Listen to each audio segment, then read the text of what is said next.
Sentire Media. Welcome to the Stop Italian Sounding podcast, uncovering authentic Italian food.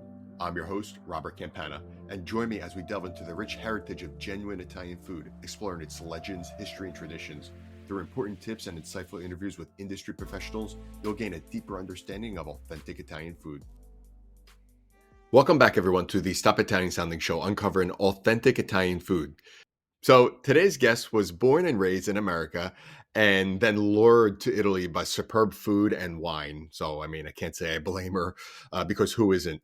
And it made Toni Mazzaglia move to Florence in 2002. And in 2007, she created Taste Florence Food Tours to share her love for food and wine with her visitors.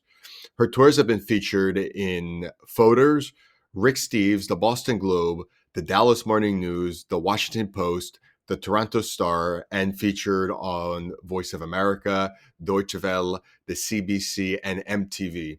She writes to share her love of Italian cuisine with all who are hungry to learn more, and she's thrilled to share her passion with the readers of Appetito magazine. And I'm very happy that she is here with us today to talk about something that I'm very passionate about, that we're all very passionate about, and that is Italian food and Italian wine as well. So Toni, thank you very much for being here. Thank you for having me, Roberto. I'm looking forward to this conversation. So could you just take a minute or two and kind of describe, who you are, what led you to this specific point in life, and then we'll kind of go from there. Who am I? I was born and raised in the United States, Italian American, and spent my whole childhood saying, I'm Italian, and hanging out with my Italian family and eating Italian food and being very proud of being Italian, but I had never been to Italy. And so in 1997, I decided to finally go over and see where we came from. And during that stay, I actually found family we didn't know were still there living. Some distant relatives of my great-grandfather. And where specifically, if you don't mind me asking? In Sicily, near Bronte. Where the okay. Pistachios. Wow, yeah. yes, Mm-hmm. yes. Yeah. That's a nice area. A great area. And as a matter of fact, the day that I found them, and then they had me come back the next day and they fed me, of course. The day I went to their house and went inside, there were pistachios up to knee level. That's all up to knee level. That's crazy. In the house. Because Bronte's known for the pistachios. Yes, and they were drying them out because at the time I didn't know any of this. I didn't even know we were from Bronte. I didn't know anything about the pistachios yet because who could afford them when you're in college? And so if I had known, I would have just shoved them all in my pockets, or at least swim around in them. It's called green gold. They call it the green gold. Yeah. So that's kind of the beginning of getting sucked in. So I found my family, and then I let's kind of fast forward through the story, but college, blah, blah, blah, came back in 2002 and never left. And I, around 2005 or 6, I started working for a wine tour company and loved it. And that kind of rounded off my knowledge of food, then more about wine. But I realized no one was really digging deep enough into back then. Now there's plenty of food tours, but there weren't really any food tours. It was all either wine tours or cooking classes. And a lot of people didn't know where to eat. And so I decided to make that my responsibility, make sure that when people come to Florence, they don't miss what they should be trying. Right. And there are plenty of tourists in Florence as well, especially American tourists. Yeah. I always like to call it the little America. I feel like so many Americans either live in Florence or definitely put it on their list of places to travel. And it's a beautiful city, a clean city, a city of art, but also a city of food as well. So your first trip to Italy, visiting your family, was kind of the moment that first sparked your love for Italian food. And it all started with pistachios in Bronte. I would say it solidified my love of Italian food and broadened it because I already loved it. I've always been quite. My parents never had to convince me to clear my plate. Let's put it that way. Yeah, that's not a bad thing. That's a good thing. No, yeah. Good. So you graduated college, then you moved to Italy. What did you study in college? I studied Italian language and culture, and then also visual communications. Oh, okay. Mm-hmm. Okay. And then you said when you moved to Italy, you worked for a wine tour company, correct? I did. Yeah. I was originally a food and locations photographer. and just wasn't making enough money freelancing in Italy. You know how that goes. Freelancing in Italy is hardcore. And in the meantime, just to supplement my income, a friend of a friend of a friend was looking for someone to work for their wine tour company, and that company still exists. It's great. And that was I owe a lot to him actually, because he taught me how to drive a stick. I didn't know how to drive a stick shift before that. That's a big deal. Yeah, it is. And he taught me a lot about wine. I knew some, but he was a sommelier, and he got, he sparked my interest in really, really diving into the world of wine. And so I took the sommelier classes, and thanks to that job, and then I just rounded off everything else I was already into. And that's when you started to, or you launched Taste Florence Food Tours. Yes, yeah. Okay, so Mhm. so could you just share what that was like in launching, and what were Oof. their biggest challenges in the beginning? Because every business has challenges in the beginning. Yeah. Um, what was that like? So it was young, naive, overly confident Tony, just saying, you know what, I want to make enough money to pay my rent, because I was in my early 30s, so I was still in that phase of like not even thinking about retirement and everything. And I thought, oh, I'll keep doing my other jobs, and I'll start doing these tours maybe once or twice a week. And then fast forward a couple of months, it was about 2007's right about when TripAdvisor took off in Italy. And so it just like shot up. Like overnight, I was getting all these requests. And so I quickly had to find other people to help me, because I was a lot like you, Robert, because I know how tired you are right now, because you're balancing a lot on your plate. So I was like that. And I finally said, okay, I want to make sure I keep doing a good job at what I'm doing. And so I have to spend money to make money. I have to pay some other people to help. And that's kind of one part of the situation. The other thing is, no one was doing food tours at the time. So I recall going into hotels, because before TripAdvisor even became important, I was already starting. And I remember the concierges laughing in my face, like kind of like that scene on Rodeo Drive on Pretty Woman. And it's just funny because now those same hotels call me on a regular basis to get a booking for their clients. So I guess my advice would be, whatever you do, whether it has to do with food and wine or whatever your business is, you have to believe in yourself, believe in your product, believe in your mission. Right, Again, I don't think I even knew what all of that was back then. It happened organically, but I've always been the kind of person that like comes up with ideas. So I'm used to people scoffing at new ideas. You know what I right. mean? And then And you've proven so, them wrong. right. And I didn't let that get me down, and it worked out. Yeah. Well, that could be a big motivating factor. First of all, kudos to you and Thank compliments, you. complimenti. So that's great. So Florence as a food city, what makes Hmm. Florence such a special place for food lovers? I know every city in Italy has Yeah. their own, Yeah. specialità, as we say. But what makes Florence such a special place? Are there any hidden gems or things that tourists typically overlook? Well, definitely what overlooking back when I began, it was really hard to get a meal in between meal times. Italian meal times are very specific. We have a lot of food and a very narrow window in which you get to eat that wonderful food.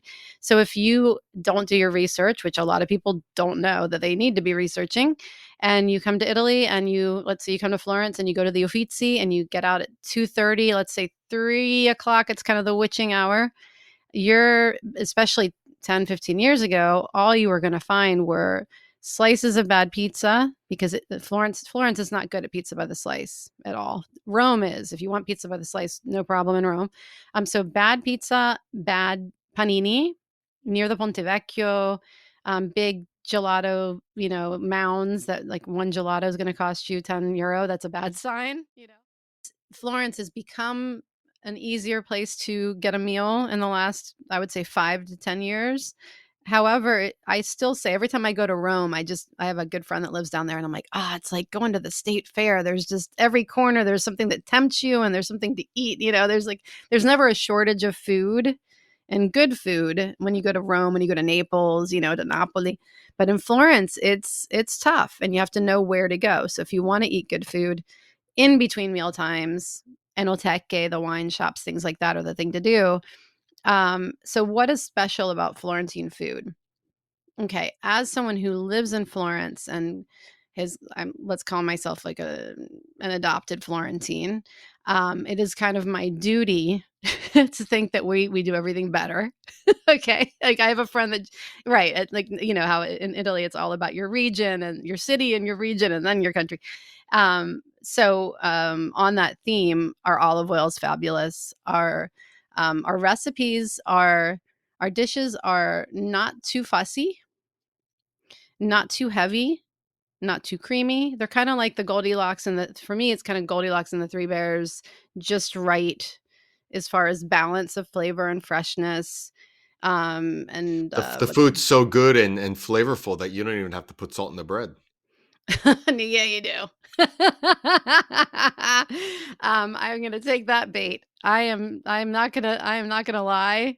The bread, the unsalted bread, I have grown to like it when you get a good one. Like the bakery that we go to on my tour, they have fabulous just pane toscano, which is no salt, but there's a Is lot that of a DOP bread. product? Is that a DOP product? Pane Toscano It DOP. I can't remember if it's DOP or EGP, but it's definitely one of the two. Right. It's indicated. It's Mhm. geographically indicated. Yeah, I think it might be DOP product. I think it is. I think it Yeah. is. Yeah, it's definitely got the seal on there. I can see Mhm. it because there's one bakery that I walk by in the market, and they have the little paper emblem on. It's actually baked into the bread, and it's pane toscano. I think it is dope.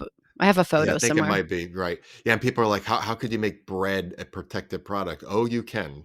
Oh yeah. Oh Absolutely. yeah. Yeah, There's yeah. historical reasons and know-how and how it's made and every ingredients. Obviously, it plays a fundamental role. But I mean, there's just so many things in every region of Italy that just makes it so special. And Florence is no different. And you, as an adopted Fiorentina, your food's better, right? Well, yeah. I mean, what's funny is I'm sure I don't know if you've interviewed her or not, Katie Parla.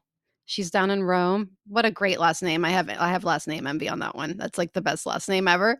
I love like cool Katie Italian speak. last names, Yeah, yeah. Yeah. Or like the editor at Appetito, his last name is Cotto, like prosciutto cotto, Ah, or okay. cooked, Ugh, Right, right. love those Yes. last names. Um Well, mine's Bell, Campana Bell. that's already pretty mine sounds like someone's gonna get hurt. Like if you actually say it it's a very aggressive last name. If I don't pronounce it in Italian, then they spell it wrong, and if I pronounce it in Italian, then everyone looks like I'm upset. So it's a weird That's it's okay. a It's a tough nice one. last name. Thank you. It's challenging. So yeah, so that unsalted bread on its own doesn't really thrill anyone, but then everyone falls in love with ribollita and papa al pomodoro, all these panzanella, all these recipes that call for stale bread. If the bread is salted, no. Or if the bread is too soft and not going to work, and that's why the unsalted Tuscan bread is like, Right. Can we talk about for 1 second, lampredotto? Because that's one thing that I love when I go to mm-hmm, in terms of street food, lampredotto, mm-hmm. panino con lampredotto. See, So could you explain what that is specifically and how typically it's consumed? Because I know there's like the salsa verde, there's a green mm-hmm, sauce that could mm-hmm. be that you eat it with. Could you just explain a little bit about that? Yes. So it's often referred to as the quinto quarto. It's the fourth lowest stomach of even though they say fifth, of the cow, and so it's the lining of the stomach, and which of course a lot of people are already going what and turning the radio off, but um, of course it has to be cleaned properly and cooked for a long time. It's known in other languages like menudo. Sorry, menudo is actually tripe. It's a type of tripe, right? But it's like a very delicate, thin tripe. And it's really popular in Florence and a few other parts of Tuscany. And the name Lampredotto, you kind of caught me off guard. I haven't thought about Lampredotto in a couple of months because I've been gone. But it It's such a comes from like the I love it. eel. Yeah, it's when it's so. Have you had it at Nerbone? Oh, I forget. The last time Ooh, I was in Florence inside this years ago. inside the market. So there's It two. might yes, is it near the Cinghiale? Are you talking about? No, so inside the Mercato Centrale, downstairs, there is it's the oldest restaurant on the market. It actually predates the building. There used to be a cart in the street and then they moved into the building. And they're famous for their lampredotto, their bollito di manzo, and then their regular like trippa. And they I also don't make think I've been to that one. a mean ribollita. It's probably my favorite in town when So they good. have it, because they make it when it's in season and they feel like it. So so definitely next time you're in town, well, of course we're gonna hang out and I'll take Absolutely. you there. Yeah. That is one of the best lampredotto or lampredotti. And then and I love their bollito di manzo. So both of those are served. You can either have them, so either boiled beef brisket, or the boiled lampredotto. They're going to be cooked with the usual suspects: the carrot, celery, onion, some parsley, maybe a bay leaf or two, because that always makes everything yummy. But every time I go, I always notice something different floating around in the broth. So I think it also depends on who's making it that day. And then it has to get nice and tender. It's already been cleaned before it's been boiled. Right. Everything's such an art when it comes to preparing food. Yeah, yeah, It and just that's the is. thing. Yeah, it's actually one of the more, it seems really simple, but it's actually one of the more fussy Florentine dishes, because a lot of Tuscan food is so simple. A few ingredients, really quick preparation. Lampredotto takes some time if you want it to taste and smell good.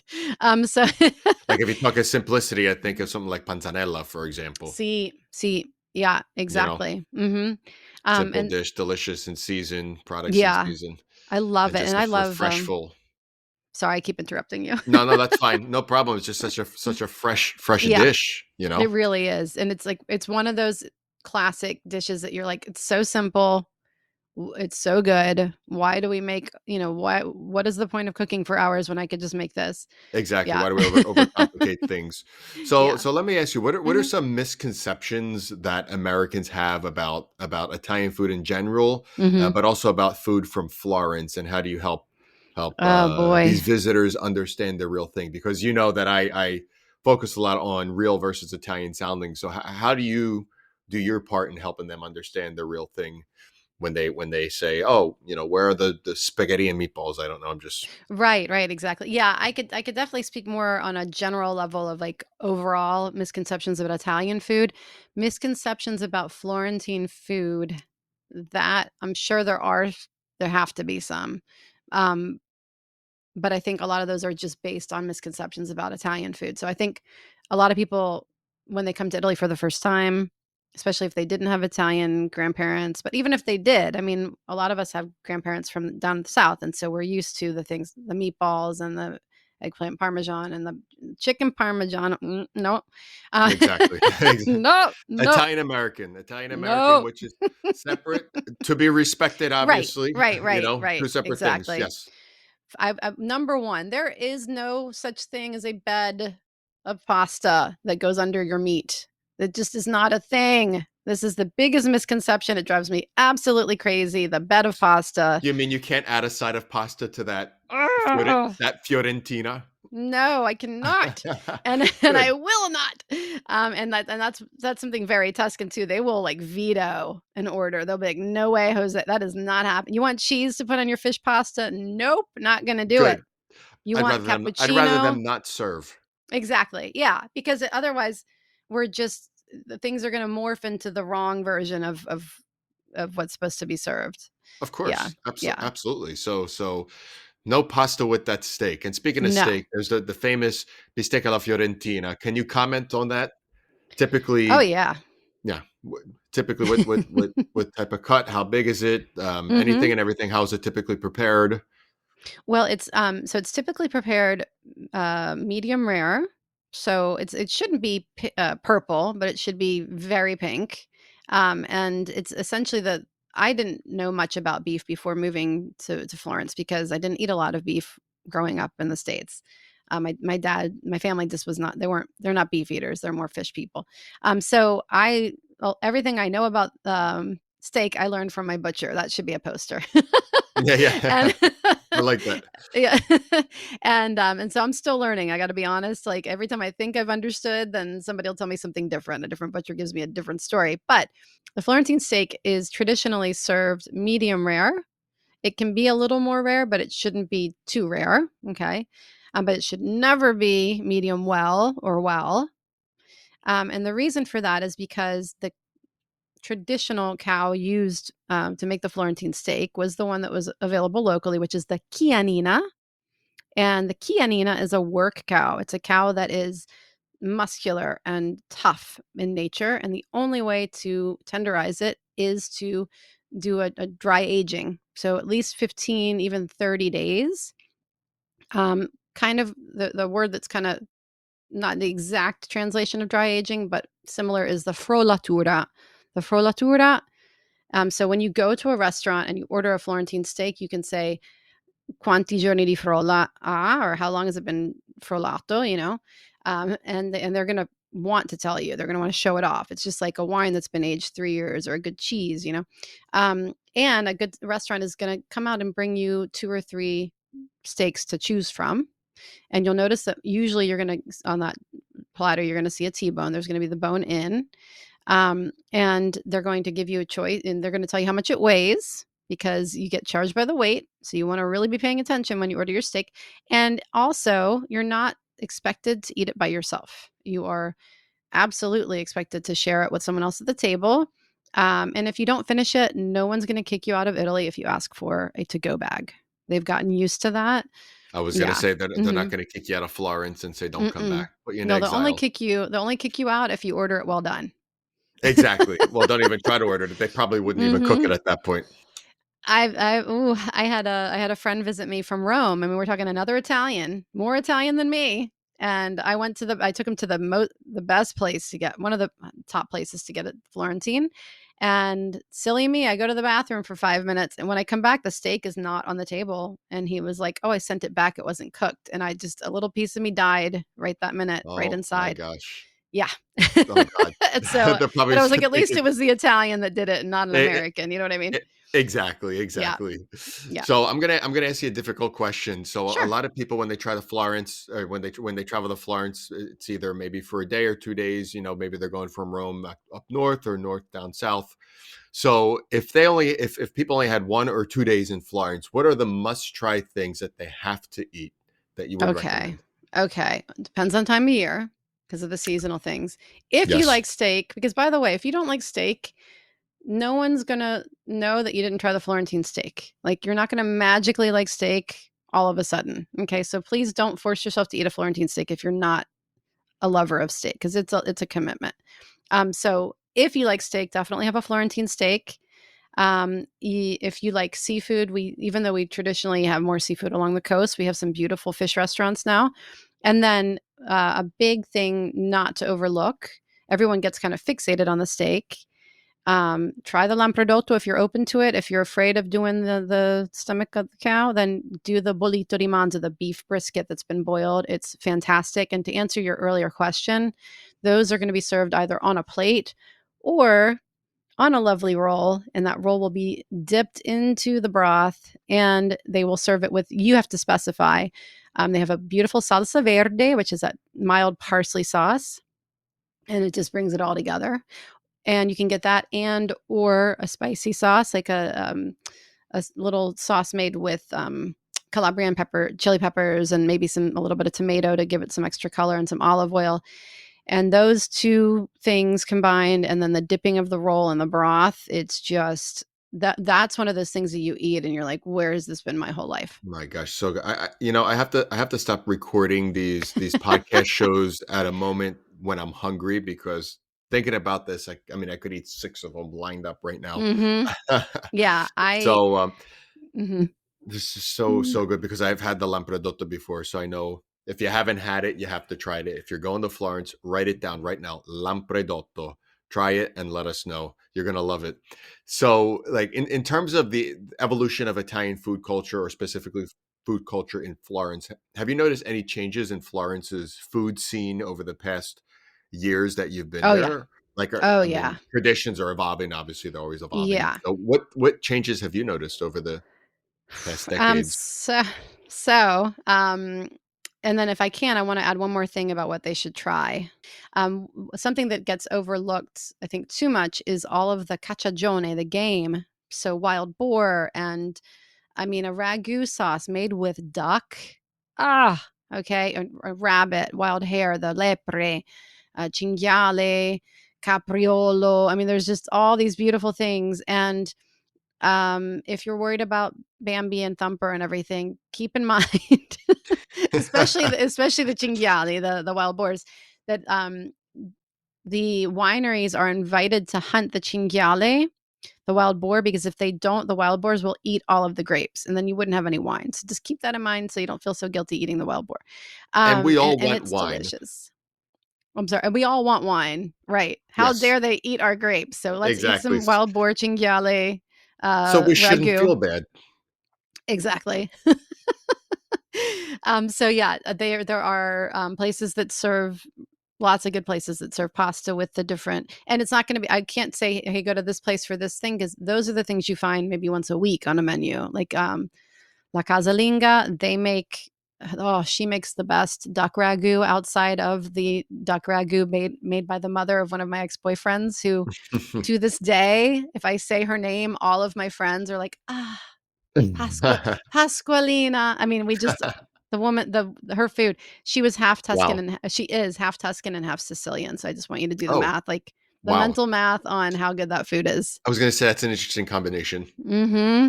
She would put like orange and lemon zest into her ragu sauces, and it was just like, oh, it was so good. Oh my gosh. So don't miss out on the cacciagione. And then also beans are a really big part of the Florentine tradition. And we were called the bean eaters because that's what got us through a lot of times of famine and things like that, difficult times. And we still eat a lot of beans. We eat a lot of cucina povera, Hmm. that leftover bread, and then also the beans. And one of my favorite easy recipes, you toast some bread, you douse it with good Tuscan olive oil, and then you rub it with a fresh clove of garlic, and then you could eat it like that. Or you could throw some cannellini beans on top and some Oh salt my and pepper gosh. and some more of that good olive oil. And bing, bam, boom, you've got like a 10-minute meal with fiber, with protein, with And and it just yumminess. tastes good. It just tastes So delicious. good. It's so Cucina povera, good. and that's something that I've been trying to talk about for a while now is cucina povera as more of an intelligent way of cooking and Yeah. eating because we're Hmm. talking about zero waste. We're talking about simplicity. We're talking about going back to the basics, and these are things that everybody should learn. You know, our ancestors, you know, back in the time when they didn't have much to eat or much to cook, they had to survive with what they had, and these are lessons that we could all learn from, you know? Yeah, absolutely. Like the lampredotto, why throw away all that stuff inside the cow when you can make it into delicious things? So it Exactly. worked out. Yeah. Italians are really good at innovating, you know, when it Hmm. comes to food. Like they create traditions out of, you know, nothing. And all of a sudden Yeah, it could be something that's brand new, but it seems like it's been around for centuries, you know? totally. Yeah. They're really good at that. Very good at that. The arte di arrangiarsi and the creative. I don't know who, I was having this conversation with someone yesterday about how Italians they just know how to do that, you know? Yeah, They know how to make things work no matter what the situation. they do. They Yeah. do. Yeah. That's a good skill to have. So the time that you've spent in Florence, the changes from when you arrived to now in terms of the food scene. Basically, it used to be like, I feel like that little old man that's like, I had to walk uphill in the snow, because it used to be that it was hard to get, a meal, a nice meal in between lunch and dinner. It was hard to get. Nowadays, we have beautiful panini and schiacciate, ripiene, and all these big fat sandwiches that are people stand in line. I won't stand in line for them. They are delicious though, but you can order them on like a delivery service if you want to save yourself 2 hours. So so um I used to think, ugh, the sandwiches are so sad. And now I'm like, ugh, the sandwiches have gotten out of control. So there's that. And then Wow, before, total the big jump, a big difference. yeah, big different. I mean, I'm sure you remember. Have you been to a Circolo Arci? Have I been where? I'm sorry, To a Circolo Arci. I have not. Okay, so Circolo Arci, I don't think it's throughout Italy. I think it's just in certain regions. They essentially are like social clubs that used to be communist social clubs, and then they're not communist anymore, but they stuck around. And it's basically just like a place that locals can go, and you can get a grappa for like €2. A lot of the time they'll have like a pool table or whatever, or an outdoor space, or sometimes they're the ones who throw the Sagre, those beautiful food festivals. Because when you go to one, there's always, I don't care what day of the week, what time of day, if the place is open, there will always be one really sad tramazzino, but like one of the really sad, like thin white bread with the crust off and just like one slice of old ham or something. That's what That's panini pretty used sad. to be like. Right. Yeah, and that's what the panini used to essentially. And I mean, there were places that I guess served panini, but not really. It was more of like this. Oh, you know, when I'm hungry, I'm just gonna eat this until I can get to mom's house and have dinner, or go home and have dinner.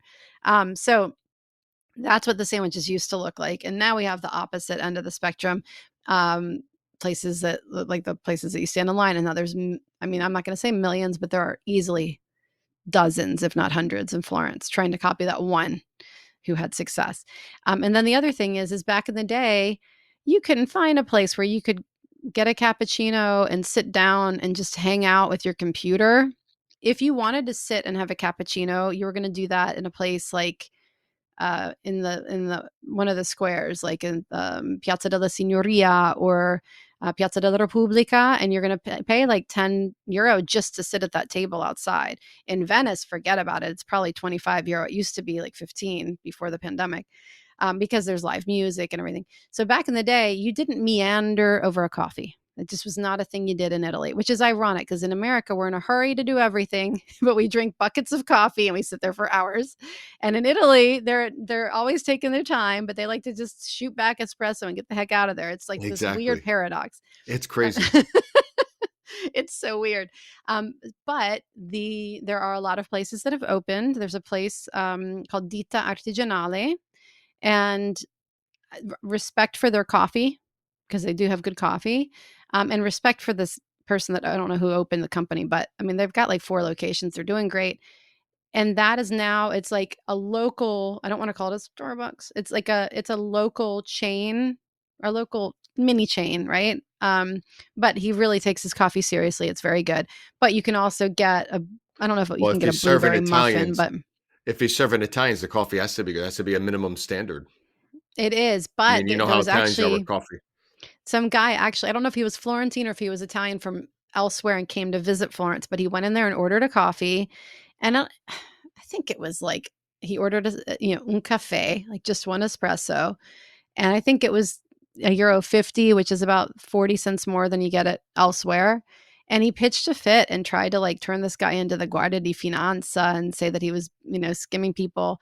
And the guy was like, dude, hey, have you seen this place? I've got overhead. Because I mean, the places are beautiful. Like one is like right next to the Sant'Ambrogio Church, and you're back in the cloister of the Oh, wow. Sant'Ambrogio Church. There's seating. I mean, yeah, it's a beautiful place. That So is an there's, experience as well. yeah, exactly. Like nowadays, you can go and sit and with your laptop and meet up with your classmates. It's places that I have to be honest, I just am a little jealous they didn't have them when I was studying. You know what I mean?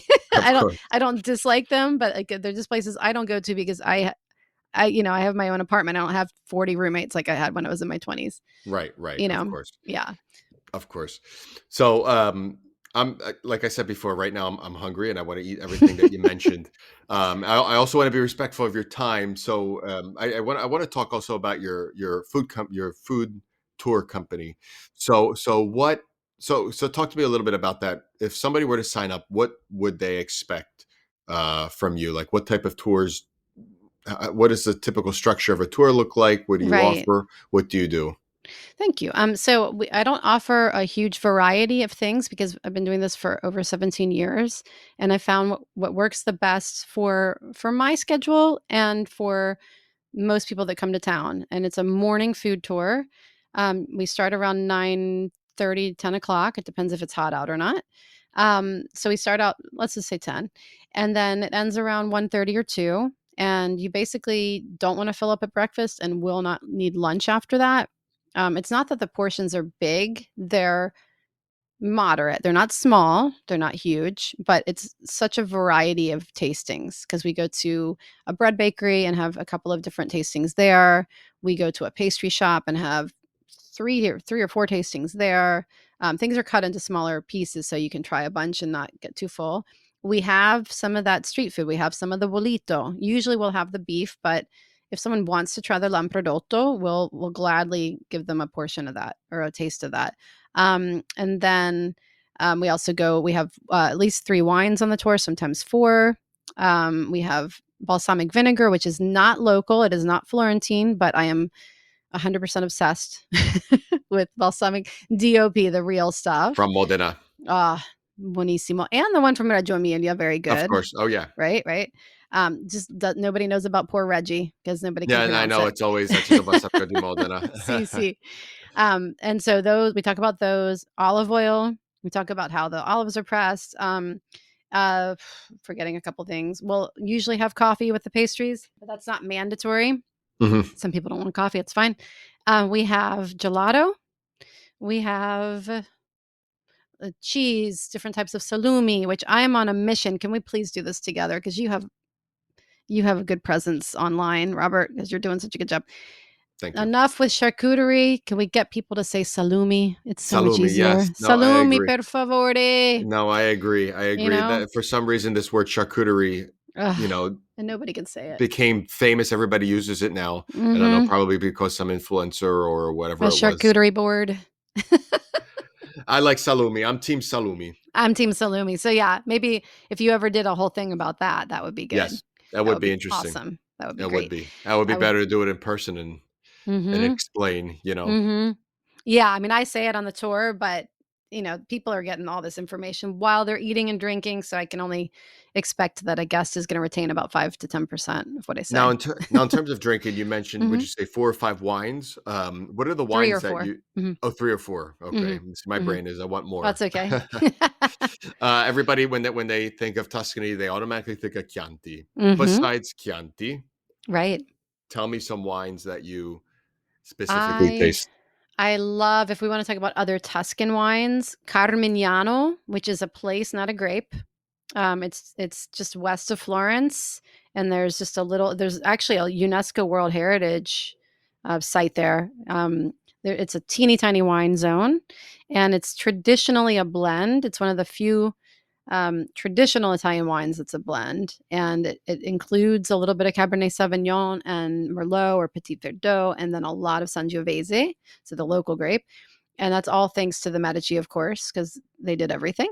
And so that blend actually goes back centuries, as opposed to like a Bolgheri blend that's going to be just decades. So speaking of Bolgheri, that's another Bolgheri. It's on the coast. And that is another Tuscan wine that's definitely sought after. And there you have such a wide variety that I can't teach you everything about it, because it could be one winery could choose to do 90% Merlot, and another could choose to do 90% Sangiovese. So that's a fun wine to get into, because each bottle is going to be very different. Each winery does their own thing, and it's called Bolgheri, and now it's a DOC. It became a DOC maybe 5-10 years ago. When I first started doing food tours, it was an IGT still. Oh, really? Oh, wow. And became a DOC. Yeah. Very interesting. And I'm sure it'll be a DOCG, but once it's been a DOC for a while. Right. So it is, it's a fun one because it's a grab bag, and you can get different quality levels, and you can get just totally different wines, because it could be totally different grapes. Anything else that our listeners should know when it comes to wines from Tuscany? I know I'm going to forget something, in like 5 minutes after we hang up. I'm going to be like, no. Of course, the famous white is Vernaccia di San Gimignano. It was, I believe, the first white to get a DOCG. It might have been the actual first DOCG of all of Tuscany, if I'm not mistaken. Definitely the first white. Yeah. Okay. And then Vermentino from the coast is fabulous. I love a good Vermentino. I know I'm going to forget a bunch. I mean, you've got Brunello. Okay. You gave a nice list. So now everybody Brunello, knows what everybody loves. Yeah. Brunello, absolutely. Yes. Yeah. So now everybody knows what to stock up for the weekend, Yeah. Exactly. Awesome. No, this has been a fantastic conversation. I really hope people don't overlook Florence when it comes to food. Yeah. Florence obviously is the city of art, but it's also the city of food as well, as is most cities around Italy. But my one last question, I'll leave you with this. One food, if you could only eat one Italian meal or one Florentine meal, what would you pick? I know it's like choosing your own So child. hard. I know. Right. Oh, I had to choose one, and I've been gone for a couple of months. So, like, what would I just drop? Like, what's the first thing I'm going to eat when I get Would it be there? the lampredotto? We mentioned that many times throughout this episode. I'm more of a bollito di manzo girl. I have to be honest. But usually the first thing I eat when I get back is the panino con bollito di manzo, which is prepared the same way as the lampredotto. That's cooked in the same broth and everything at Nerbone. It's something I serve on the tour. That's like my number one. I'm dying for it because I cannot make that at home. It never comes out the same. There's just so many levels of Right. recipe and technique. So, okay, could I do like my first day back in Italy? So it's a That's couple of fine. That's things. good. Okay. I'll concede. That's fine. Excellent. Okay, so I'm going to go to the pastry shop and I'm going to have either a sfoglia alla crema or I'm going to have an aragosta, which is from southern Italy, but my pastry shop does them beautifully. And I'm going to, of course, have an excellent coffee. It's only going to take them 25 seconds to make because they know what they're doing. Yes. And it's not going to be burnt. And then I'm going to walk around, talk to all my people I haven't seen in a while, pop into a wine shop, have a glass of wine at my favorite little enoteca in my neighborhood, and have a crostino. And they have their chicken liver pate. That's something very Tuscan to try. It's actually referred to as the Tuscan crostino Toscano. I'll have that and a glass of Chianti. And then a half a glass because it'll be morning. And then I'll go into the market and I'll have the bollito di manzo and he will make it for me with love. I mean, when he makes it and he knows I haven't had it in months, he like dips that roll in there for me. Right. It's so good. And then I'll meander around and I'll go to my cheese guy and he'll give me a couple little things to nibble on. And then I'm going to go to my fish guy. And then I'm going to go and get another coffee and maybe a grappa because at this point I'm going to be full. And then I'm going to get a gelato. I mean, My gosh. I knew this was an impossible question. I said one thing and you gave me an entire day's worth of it's impossible. Oh, wait, to that answer. was just up until lunch. And then I will go home and take a nap. And then, or I'll go take a nice walk at the Cascine. And then I will go out to dinner and I will go and I'll make sure I time it perfectly so that the place I go to for the duck ragu has the duck ragu. And I will have that on my pasta. And that is my perfect day in Florence. What a day back. And my liver will be like, oh my God. We could definitely sense that you miss Florence. It looks like we'll all be booking a trip to Florence now after that. That sounds so good. Thanks. Well, Toni, I appreciate your time and the conversation that we had about food in Florence and about your food tour company. It sounds fantastic. How could people follow your work or get in contact with you? The best thing to do is to check out the website first, and that way you can see what the schedule is and what the prices are and everything, and look at the calendar and see if we're available. What's the website? That is a good question. Tasteflorence.com. Tasteflorence.com. That's an easy one. Mm-hmm. Tasteflorence.com. Super easy. I'll put that in the show notes as well for everyone. Thank you. And then if they want to email me first, like if they see that the date isn't available or if they want to get like a little discount, anything like that, they can email. Or we could even create a code for you to give everyone, however down the road, we can talk about that too. So I'm looking forward to meeting everybody. Sounds good. Grazie mille. Grazie a te. Awesome. All right. Well, thank you very much. Have a good rest of your day. You too. Thank you for joining me on this journey through the stories of authentic Italian cuisine. If you enjoyed today's episode, don't forget to subscribe to this podcast for more insights and interviews. Also, feel free to reach out with your thoughts or questions on our social media channels at Stop Italian Sounding or on our website, stopitasounding.com. Grazie a tutti e alla prossima.